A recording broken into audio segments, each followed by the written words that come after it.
এক ধরনের গাঢ় বিষাদ বোধ করছি। এ ধরনের বিষাদ হঠাৎ হঠাৎ আমাকে আক্রমণ করে এবং প্রায় সময় তা দীর্ঘস্থায়ী হয়। মহাপুরুষদের কি এমন হয়?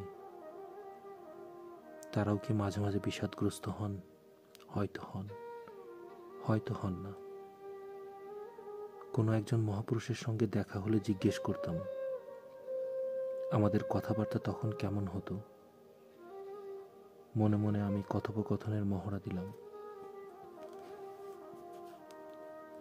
বৎস, তুমি কি জানতে চাও? অনেক কিছু জানতে চাই।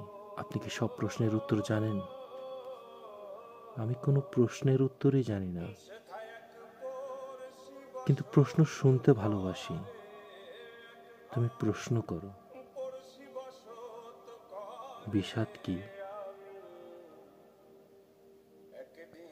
আমি জানি না। আপনি কি কখনো বিষাদগ্রস্ত হন?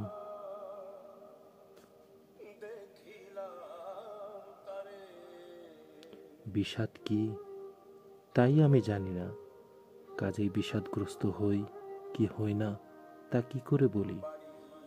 তুমি আরো প্রশ্ন করো। তোমার প্রশ্ন শুনে বড়ই আনন্দ বোধ হচ্ছে। আনন্দ কি বৎস? আনন্দ কি তা আমি জানি না। আপনি জানেন এমন কোনো কিছু কি আছে? না, আমি কিছুই জানি না। বৎস, তুমি প্রশ্ন করো।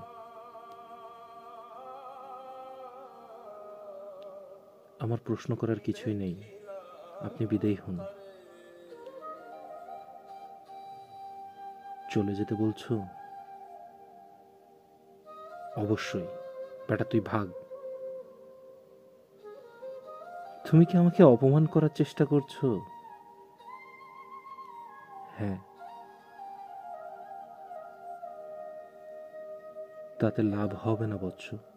তুমি বোধহয় জানো না, আমাদের মান অপমান বোধ নাই।